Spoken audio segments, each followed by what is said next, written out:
For the first time, Labor Secretary Marty Walsh visiting the clogged Port of Los Angeles, filled with idling container ships. I would say that the ports might not be operating 24/7, but they're certainly operating at a higher capacity. When do you think the supply chain will get back to normal? I don't think there's ever a normal in the supply chain. I think it's always been, ups and downs. The Port of LA says the number of containers waiting to be unloaded has dropped 37% since late October.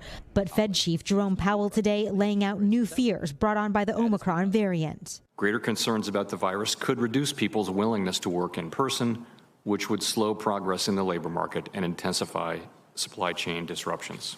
How are you as Labor Secretary going to incentivize people to keep going back to work? I think the biggest thing is as we figure out the new variants, we just need to continue to stress people getting vaccinated, getting boosted, wearing masks, being careful. But it's more than that for small business owner Kiwa Narula.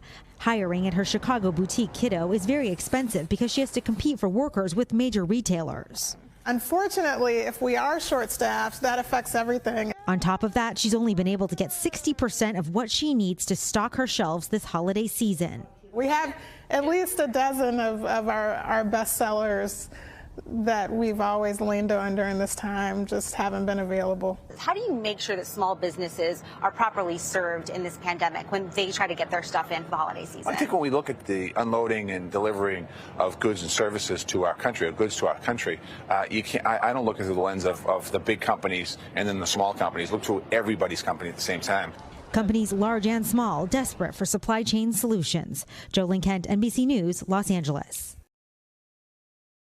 Thanks for watching our YouTube channel. Follow today's top stories and breaking news by downloading the NBC News app.